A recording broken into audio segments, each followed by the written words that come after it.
Hey guys, welcome to my channel Indian brain gamers. तो friends, आज की इस वीडियो में मैं आपको समझाने वाला हूँ वर्ल्ड ट्रेड ऑर्गेनाइजेशन यानी कि फ्रेंड जिसको आप WTO के नाम से भी जानते हैं, उसका मीनिंग क्या है, उसका ऑब्जेक्टिव क्या है, उसकी एस्टेब्लिशमेंट किस ईयर में हुई थी। तो ये सब आज मैं आपको इस वीडियो में बताने वाला हूँ। ये आपके लिए काफ़ी ज़्यादा हेल्पफुल होने वाला है। तो वीडियो को शुरू से लेकर एंड तक पूरा देखते रहिएगा। बाकी चैनल पर नहीं हो तो चैनल को सब्सक्राइब जरूर कर दीजिएगा। तो चलिए फ्रेंड, वीडियो करते हैं स्टार्ट। सबसे पहले मैं आपको फ्रेंड बताना चाहता हूँ वर्ल्ड ट्रेड ऑर्गेनाइजेशन जिसको आप WTO के नाम से भी जानते हैं, इसका मेन मोटिव क्या है, इसका मतलब मीनिंग क्या है, मैं आपको इसको सबसे पहले ये बता दूँ। वर्ल्ड ट्रेड ऑर्गेनाइजेशन एक इंटर गवर्नमेंटल ऑर्गेनाइजेशन है। इंटर गवर्नमेंटल ऑर्गेनाइजेशन का क्या मीन्स है?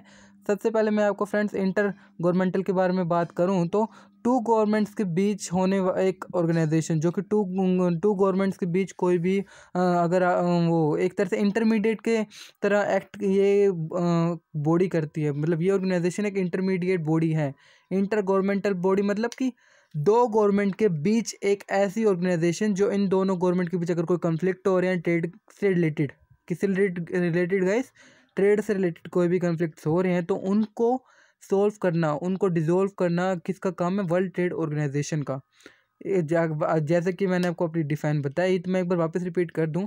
वर्ल्ड ट्रेड ऑर्गेनाइजेशन एक इंटर गवर्नमेंटल ऑर्गेनाइजेशन है, मतलब दो गवर्नमेंट के बीच एक ऐसा इंटरमीडिएट जो कि ट्रेड रिलेटेड कंसर्न्स को सोल्व करवाने में हेल्प करवाता है। मतलब ट्रेड को एक तरह से स्मूथली एक्ट करवाने के लिए, अगर ट्रेड को मैंने जैसे कि कहा, ट्रेड को स्मूथली एक्ट करवाने के लिए, ट्रेडिंग जो दो कंट्री या फिर दो गवर्नमेंट्स करवा रही हैं उनको स्मूथली एक्ट करवाने के लिए वर्ल्ड ट्रेड ऑर्गेनाइजेशन सेटअप की गई है। बाकी मैं आपको बताऊं कि वर्ल्ड ट्रेड ऑर्गेनाइजेशन कब सेटअप की गई थी, तो वर्ल्ड ट्रेड ऑर्गेनाइजेशन सेटअप की गई थी 1 जनवरी 1995। यस गाइस, 1 जनवरी ऑफ 1995 को इसका एस्टेब्लिशमेंट चला था वर्ल्ड ट्रेड ऑर्गेनाइजेशन का।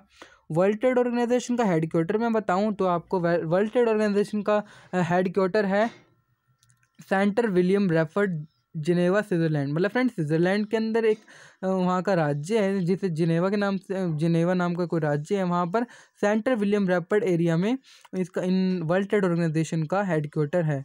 वर्ल्ड ट्रेड ऑर्गेनाइजेशन की अगर मैं बात करूं कि इसका स्टेटस क्या, स्टेटस मतलब फ्रेंड नेशनलिटी के उस पर ये किस, वो इसका स्टेटस क्या आता है कि इसको किस एक तरह से लेवल पर देखा जाता है, तो इसका लेवल वैसा ही है जैसा इंटरनेशनल मॉनेटरी फंड और वर्ल्ड बैंक का होता है। इन दोनों का जो स्टेटस वर्ल्ड में चल रहा है वैसा ही इनका वर्ल्ड ट्रेड ऑर्गेनाइजेशन का भी स्टेटस इंटरनेशनल मॉनेटरी फंड और वर्ल्ड बैंक के मुकाबले ही वर्ल्ड ट्रेड ऑर्गेनाइजेशन का वर्ल्ड में स्टेटस है पड़ा। वर्ल्ड ट्रेड ऑर्गेनाइजेशन के मेंबर्स की बात करूं तो वर्ल्ड ट्रेड ऑर्गेनाइजेशन के 164 मेंबर्स हैं, 23 ऑब्जर्वर गवर्नमेंट्स हैं, जो कि 29 जुलाई 2016 तक के मैं डाटा की बात यहाँ पे कर रहा हूँ।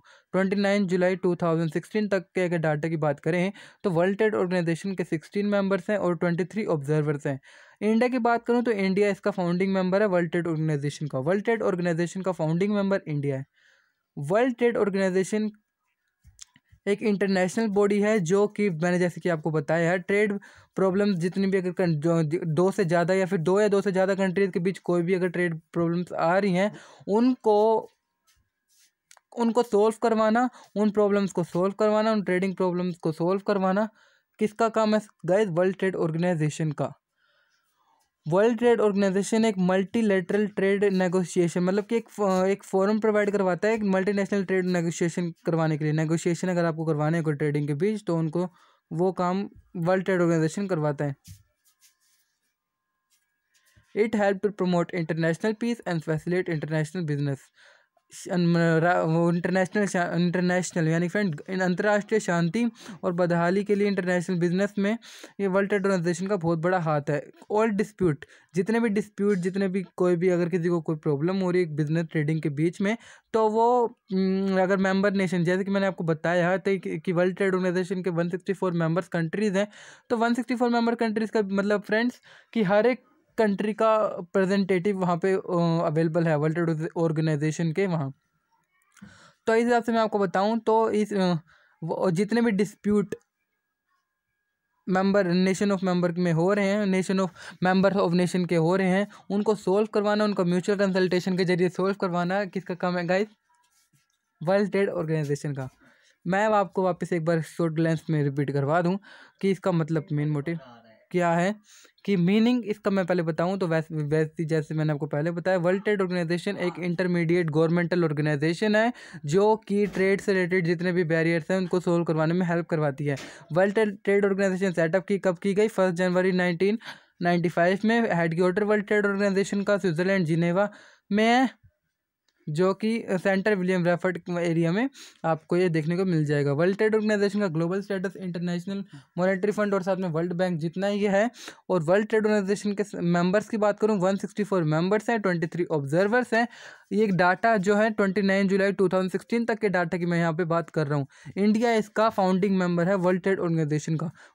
World trade organization is the principal international body concern with solving trade problem. जितनी भी ट्रेड प्रॉब्लम्स 2 या 2 से ज़्यादा कंट्रीज़ के बीच हो रही हैं उनको सॉल्व कराने का काम वर्ल्ड ट्रेड ऑर्गेनाइजेशन का है। और ये इंटरनेशनल पीस में भी बहुत बड़ा इनका योगदान है। साथ में जितने भी डिस्प्यूट, जितने भी मसले 2 या 2 से ज़्यादा देशों के बीच ट्रेडिंग में हो रहे हैं उनको सॉल्व करवाने का काम भी वर्ल्ड ट्रेड ऑर्गेनाइजेशन करती है। आशा करता हूँ गाइस मीनिंग आपको समझ आ गया होगा। अब बात करते हैं इसके ऑब्जेक्टिव की। Basic objective world trade organization का क्या है? Standard of living and income. Standard of living मतलब फ्रेंड्स की रहन सहन और सैलरी, अगर इनकम की बात करूँ लोगों की, तो उसको उस स्टैंडर्ड को बढ़ाना या उस को इंश्योरिटी करवाना फुल एम्प्लॉयमेंट की। फुल एम्प्लॉयमेंट मतलब फ्रेंड्स कि हर एक इंसान को वर्ल्ड के मतलब ट्रेडिंग के बीच हर एक इंसान को उनका एम्प्लॉयमेंट का फुल मतलब हर एक का योगदान इक्वल हो, इसको इंश्योर करवाना। प्रोडक्शन को एक्सपेंड करवाना, ट्रेड को एक्सपेंड करवाना, वर्ल्ड रिसोर्सेज का ऑप्टिमल यूज़ करवाना। वर्ल्ड ट्रेड ऑर्गेनाइजेशन का ऑब्जेक्टिव जो है सस्टेनेबल डेवलपमेंट।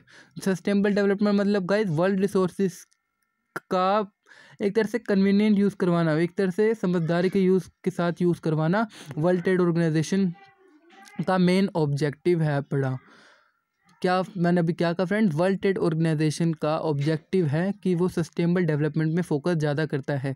सस्टेनेबल डेवलपमेंट का मतलब वर्ल्ड के रिसोर्सेज का एक ऑप्टिमल यूज़, एक मतलब उनकी प्रोडक्शन के लिए ऑप्टिमल यूज़ के लिए कुछ फैसिलिटीज़ प्रोवाइड करवाना, ताकि एक बार मतलब ये इंश्योर करवाना कि वर्ल्ड में जितने भी रिसोर्सेज हैं उनका सही से यूज़ हो रहा है। तो उसका मतलब मेन मोटिव इनका, मेन ऑब्जेक्टिव इनका यही है। मैं वापस एक बार रिपीट करूँ तो वर्ल्ड ट्रेड ऑर्गेनाइजेशन का बेसिक ऑब्जेक्टिव क्या है? लोगों के रहन सहन और इनकम को बढ़ाना, रेस करवाना, फुल एम्प्लॉयमेंट को इंश्योर करना, प्रोडक्शन को एक्सपेंड करना, ट्रेड को एक्सपेंड करना और वर्ल्ड रिसोर्सेज को ऑप्टिमल यूज़ करवाना। वर्ल्ड ट्रेड ऑर्गेनाइजेशन का ऑब्जेक्टिव बेसिकली सस्टेनेबल डेवलपमेंट पे भी फोकस करना है। सस्टेनेबल डेवलपमेंट मतलब वर्ल्ड में अवेलेबल रिसोर्सेज को प्रोटेक्शन करवाना और साथ में इन्वायरमेंट का भी ध्यान रखवाना। मैं बात करूं अगर major objective world trade organization के, तो वर्ल्ड ट्रेड ऑर्गेनाइजेशन के मेजर ऑब्जेक्टिव हैं कि टैरिफ और बैरियर जितने भी मतलब फ्रेंड्स गाइस टैक्सेस जो लगते हैं ट्रेडिंग के दौरान 2 या 2 से ज़्यादा नेशंस के बीच अगर इंपोर्ट एक्सपोर्ट हो रहा है तो गाइस आप जानते हो उसके बाद उसके बीच कुछ टैरिफ लगता है, टैक्स लगता है। तो उसका एक बार देखना कि टैरिफ और जितने भी ट्रेड बैरियर्स है अलग अलग कंट्रीज ने जो इम्पोज कर रखे हैं उनको इंश्योर करवाना। उन एक्टिविटी नंबर सेकंड, उन एक्टिविटी में इंगेज होना, उन एक्टिविटीज़ में शामिल होना जिसमें लोगों की स्टैंडर्ड ऑफ लिविंग को बढ़ावा मिलता है, एम्प्लॉयमेंट जनरेट होती है, इनकम और इफेक्टिव डिमांड मतलब डिमांड और जितने भी प्रोडक्शन है ट्रेडिंग के बीच डिमांड एंड प्रोडक्शन पे ज़्यादा फोकस करवाना, इनका मतलब मेन मोटिव है। बड़ा थर्ड पॉइंट की बात करूँ तो थर्ड पॉइंट का मीन्स है वर्ल्ड रिसोर्सेज का सस्टेनेबल डेवलपमेंट के दौरान ऑप्टिमल यूज़ करवाना। Fourth point integrated more viable and durable trading system इनको प्रोवाइड करवाना वर्ल्ड ट्रेड ऑर्गेनाइजेशन के मेन ऑब्जेक्टिव है। बाकी आशा करता हूँ मेरा पढ़ाया गया वर्ल्ड ट्रेड ऑर्गेनाइजेशन के मीनिंग और ऑब्जेक्टिव आपको अच्छे से समझ आए होंगे। कोई और डाउट हो नीचे कमेंट सेक्शन में जरूर बताइएगा और बाकी चैनल को सब्सक्राइब कर दीजिएगा, वीडियो पसंद आई हो लाइक कर दीजिएगा और बाकी किसी और को भी वर्ल्ड ट्रेड ऑर्गेनाइजेशन के बीच कुछ और जानना हो तो नीचे कमेंट करके जरूर बताइएगा। मैं उसको आपको हेल्प करवाने की पूरी कोशिश करूँगा, कुछ जवाब देने की, आपको बताने की। और बाकी अगर आपको मेरे को कुछ सजेशन देना हो मेरी वीडियो या मेरी कुछ स्पीड अगर आपको थोड़ी ज़्यादा लग रही हो तो वो भी आप मेरे को नीचे कमेंट सेक्शन के जरिए मेरे को सजेस्ट कर सकते हैं। बाकी आशा करता हूँ वीडियो को लाइक करोगे, चैनल को सब्सक्राइब करोगे, चैनल पे न्यू हो तो बेल आइकन का भी बटन सब्सक्राइब करने के बाद बेल आइकन का बटन भी दबा दोगे। तो चलिए फ्रेंड्स मिलते हैं अगली वीडियो में किसी नए टॉपिक के साथ। तब तक हमें कमेंट सेक्शन बता दीजिएगा आपको आगे किस और टॉपिक पर एक ब्रीफ वीडियो चाहिए। बाकी चैनल को सब्सक्राइब कर दीजिए, लाइक कर दीजिए और इसी के साथ मैं इंडियन ब्रेन गेमर विदा कर लेता हूँ आप सबसे इस वीडियो में। जय हिंद।